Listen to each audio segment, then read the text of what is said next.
কাৰ্যসূচীৰ বিষয়ে আজিৰ কাৰ্যসূচী হ'ল আগতে ভাৰত জোৰা তথা পৃথিৱী জোৰা এইটো কাৰ্যসূচী যিটো আমাৰ আক্ৰমণকাৰীয়ে আমাৰ শ্ৰদ্ধা ৰামদেৱৰ মন্দিৰটো ধ্বংস কৰি অধৰ্মী বাবৰিৰ নামত মছজিদ বনাইছিল আৰু ইয়াৰ বিভিন্ন ধৰণে প্ৰতিবাদ হৈছিল।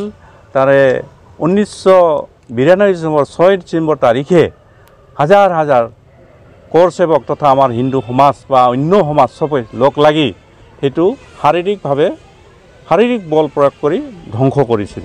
আৰু সেই দিনটোকে আমি প্ৰত্যেক বছৰে 6 ডিচেম্বৰ তাৰিখটোক আমি শক্তি দিৱস সূৰ্য দিৱস হিচাপে আমি জ্ঞান কৰোঁ।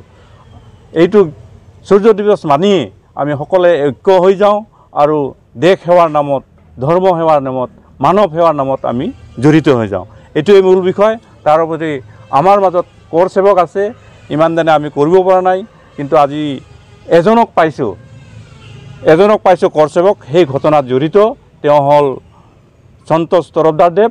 তেওঁকো আমি ইয়াত আজি সম্বৰ্ধনা জনাব পাৰি আমি নিচেই সুখী হৈছোঁ। তেওঁক আমি ধন্যবাদ জনাইছোঁ। এই আমাৰ উদ্দেশ্য কৰ সেৱক আৰু পৰৱৰ্তী যিসকল আছে তেওঁলোকক বিশেষভাৱে মাতি আমি লগ হৈ তেওঁলোককো আমি সন্মান জনাবলৈ বুলি এটা সিদ্ধান্ত লৈছোঁ। আৰু আমাৰ মাজত আমাৰ প্ৰিয় প্ৰতিনিধি আজি আমাৰ আছে। তেওঁৰ উপস্থিতি আমাৰ কাৰ্যসূচীত এটা সুস্থতা বঢ়াইছে।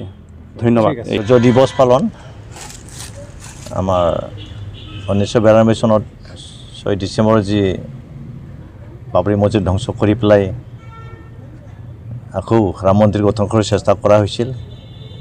এই দিনটো স্মৰণ কৰিবলৈ তেওঁলোকে যে বিশ্ব হিন্দু পৰিষদে দিনটো পালন কৰি আছে।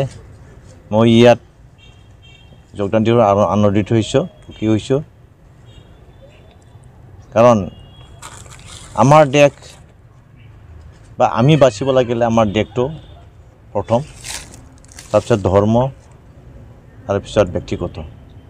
আগৰ দিনত আমাৰ এইবিলাক ইণ্ডিয়াত বেছিভাগ ৰাইজই মুছলিমৰ অধীনস্থ আছিল। তাৰপৰা কিবা লক্ষ্ণৌ য'ত আমাৰ ৰাম মন্দিৰ আছিল, এইটোকে বাবৰে ভঙাই পেলাই, অযোধ্যাত বাবৰে ভঙাই পেলাই এটা মছজিদ বনাই লৈছিলে। এইটোকে উদ্ধাৰ কৰিবলৈ সেই সময়ত আমাৰ ভাৰতীয় হিন্দু সমাজে, অকল হিন্দুই নে বহুত সমাজে তাত যোগদান দিছিলে। কিন্তু ভঙাই পেলাই নতুন ৰাম মন্দিৰ গঠন কৰিবলৈ চেষ্টা কৰিছে আৰু চেষ্টা কৰি আজি এই উদ্দেশ্যত সাফল্যমণ্ডিত হ'ব পাৰিছে। কাৰণ বিগত 550 বছৰত এই ঘটনাবিলাক মনত ৰাখি এই দিনটো পালন কৰি আহিছিল। আৰু আজি আমাৰ মাননীয় প্ৰধানমন্ত্ৰী নৰেন্দ্ৰ মোদী ডাঙৰ নেতৃত্বত এই যে উদ্দেশ্য সাফল্যমণ্ডিত হৈছে। কাৰণ যোৱাবাৰ 1922 চনত ভাৰতৰ সুপ্ৰিম কোৰ্টে এটা ৰায় দিলে যে এই মাটিটো, এই জাগাটো হিন্দুবিলাকৰে আছিল, ৰাম মন্দিৰ আছিল। ইয়াৰ জাগাত বাবৰি মছজিদ কৰা হৈছিলে। গতিকে এইটো ৰাম মন্দিৰৰ কাৰণে দিয়া যাওক বুলি সিদ্ধান্ত লৈছে। আৰু তাৰ বাদে বেলেগ তাৰ ওচৰতে কোনো এটা জাগাত বাবৰি মছজিদ বনাবলৈও চৰকাৰে সিদ্ধান্ত ল'লে। আৰু এই মছজিদবিলাককো আমাৰ ভাৰত চৰকাৰে কনষ্ট্ৰাকশ্যন কৰি দিয়াৰ ব্যৱস্থা কৰিছে। গতিকে আজিৰ দিনত যি আমাৰ সেকুলাৰিজিম এটিচিউড বা সেকুলাৰিজিম নিয়ম দি আমি ভাৰত চলাই আছে, এইটোতে ইয়াত প্ৰমাণ হ'ল যে আজিৰ আমাৰ প্ৰধানমন্ত্ৰী ডাঙৰীয়া সেকুলাৰিজিম নিয়মটো পালন কৰি আহিছে। সকলো ধৰ্মৰ মানুহ, সকলো জনগোষ্ঠীৰ মানুহ তেওঁলোকে ডিপ্ৰাইভ কৰা নাই।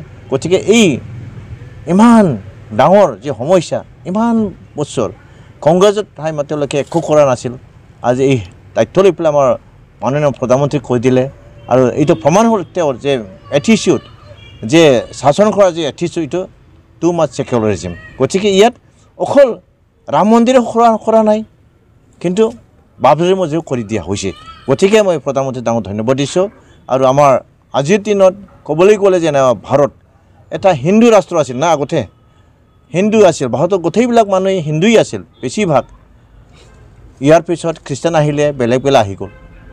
আজি কিন্তু এইবিলাক সেকুলাৰ কাণ্ট্ৰি হোৱাৰ পিছত সকলো ধৰ্মৰ নিৰাপত্তা পাব লাগে, এইটো মই কৈছোঁ এই মিটিঙতো আৰু তেওঁলোকে মানিছে যে এতিয়া আমি যদি দেশখন বচাব লাগে সকলো ধৰ্মক লৈ চৰকাৰ যিবিলাক আছে যিবিলাক ধৰ্ম মানুহ তেওঁলোকে মিলি কাম কৰিব লাগে নহ'লে আকৌ তেনেকুৱাকৈ আমাৰ ভাৰতক কব্জা কৰি লোৱাৰ কাৰণে চেষ্টা কৰিব গতিকে আমি ইয়াত অকল হিন্দুই নহয় খ্ৰীষ্টানেই নহয় চব আমাৰ ধৰ্মীয় মানুহ যিবিলাক ইণ্ডিজিনাছ মানুহ ইণ্ডিজিনাছ কমিউনিটি একগোট হৈ আমি কাম কৰিব লাগিব দেশৰ ৰক্ষাৰ কাৰণে মই এইটো এতিয়া সকলো ৰাজ্যক অনুৰোধ কৰিছোঁ সকলো ধৰ্ম অনুৰোধ কৰিছোঁ আমি একগোট হৈ কাম কৰিব লাগিব